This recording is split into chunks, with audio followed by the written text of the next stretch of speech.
तुम्हाला कसं वाटतंय कच्चं कारलं खाऊन? कसं आहे, कडू लागत आहे का गोड लागत आहे? तर नमस्कार मित्रांनो, आपल्या नवीन ब्लॉग मध्ये आपलं सहर्ष स्वागत आहे. तर आज झालं असं की आज आम्ही सिन्नरला गेलो होतो. थोडस काम होतं, मम्मीने मी गेलो होतो. पण तिकडे गेल्यानंतर सकाळी खूप पाऊस चालू झाला होता. मग आपल्याला व्हिडिओ काढायला जमल्या नाही. मग आता तुम्हाला सगळी स्टोरी सांगतो मी. तर सकाळी उठल्यानंतर आम्ही सिन्नरला निघालो होतो. पण एवढा खूप पाऊस चालू झाला होता की बास कधी. तर आज आम्ही काय मोटरसायकल यायच नव्हती, आम्ही चालू गाडी निघालो, बसनी वगैरे गेलतो.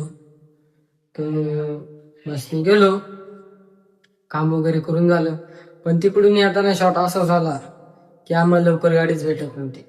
कंप्लीट आम्ही 2 ते 3 तास वाट बघितली गाडीची, पण गाडीच काही येत नव्हती. मग बसलो बसलो बसलो थोडस पुढे चालत आलो आम्ही. तर बघितलं गाडी भेटती का नाही भेटती. पण देवाची कृपेने आपल्याला एक गाडी भेटली. त्याच्यात वरतून पाऊस सुरू होता. पाऊस एवढा होता का बस कधी गाड्या सुद्धा थांबत नव्हत्या एवढा पाऊस होता. मग काय, एक गाडी भेटली. मग गाडी भेटल्यानंतर आलो आम्ही घरी. घरी आल्यानंतर पण खूपच पाऊस पाऊस उघडायलाच राजी नाही. तर तुमच्याकडे किती पाऊस चालू झालाय आणि ते कमेंट करून तुम्ही सांगा किती पाऊस आहे काय वगैरे. तर मग आल्यानंतर आम्ही जेवण वगैरे केलं. आणि आज आपल्याला तसा गुरुवार म्हणजे आज आपल्याला उपासच होता. मग काय, मग आता नदीवर वगैरे गेलो. तिकडून आल्यानंतर आपल्या 2-3 व्हिडिओ काढायच्या होत्या, त्या व्हिडिओ पण काढल्या आपण. आपल्या इन्स्टाला जाऊन तुम्ही बघू शकता आपण कसे व्हिडिओ काढलेले आहे का. तर मी पोस्ट केलेलीच आहे का, आता मगाशी केली आहे, ती बघू शकता तुम्ही. मगाशी म्हणजे त्याला खूप वेळ झालाय, पण तुम्हाला सांगतो मगाशी केली ती एक व्हिडिओ, तुम्ही बघून घ्या कशी झाली ती. कमेंट करून नक्की सांगा. आपली पेज आहे साई _65, या पेजला जाऊन तुम्ही फॉलो करा. आणि इकडे पण ब्लॉगला नक्की सबस्क्राईब करा आपल्या चॅनलला. आणि आपण मराठी आहे, आपण मराठी भाषेत सपोर्ट केला पाहिजे. तुम्हाला दरवेळेस सांगत आलो आपण ते. तुम्ही, आपण पण मराठी आहे, तुम्ही मराठी आहे. आपण मराठी भाषेचा विरोध नाही केला पाहिजे, की उलट आपण मराठी भाषेचा सपोर्ट केला पाहिजे. आपण मराठी माणसं आहे, मराठी माणसाचा सपोर्ट केला पाहिजे.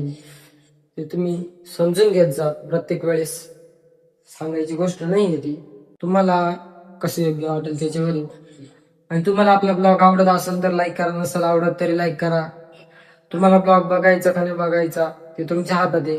आता मी मेहनत तर करत राहणार आहे तुमच्यासाठी, म्हणजे नवीन काहीतरी आणण्याची गोष्ट करणार आहे मी. आणि आपल्या पेजला सबस्क्राईब करा. असं करायचं तरी करा, करायचं असेल तरी करा. कारण आपण मराठी माणूस म्हणजे आपण महाराष्ट्रात टॉप 1 मध्ये गेलो पाहिजे.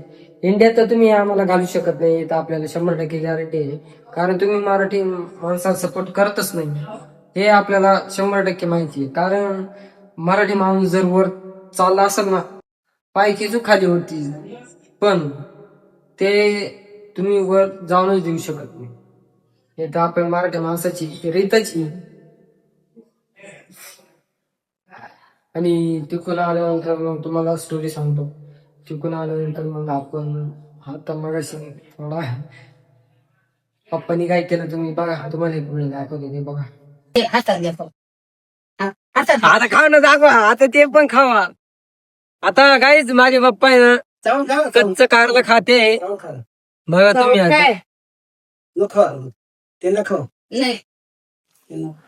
बघा आता तुम्ही कच्चं कारलं खाताय ते. त्याला काय होणार.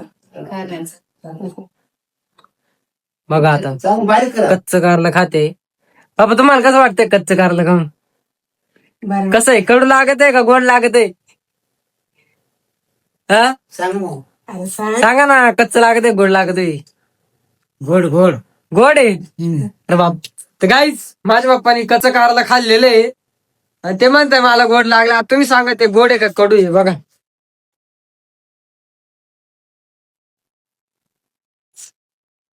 बघा कच्चं कारलं खाल्ले, हे पण माझ्या फादरनी. बघू शकता इकडे कापायचं काम चालू आहे. इकडे खायचं काम चालू आहे. आय होप तुम्हाला आपला ब्लॉग आवडला असेल, आपली तुम्हाला स्टोरी सांगितली ती स्टोरी आवडली असेल. नसेल आवडली तरी लाईक करा, सबस्क्राईब करा, शेअर करा, कमेंट करा. चला भेटूया पुढच्या ब्लॉग मध्ये. चला बाय.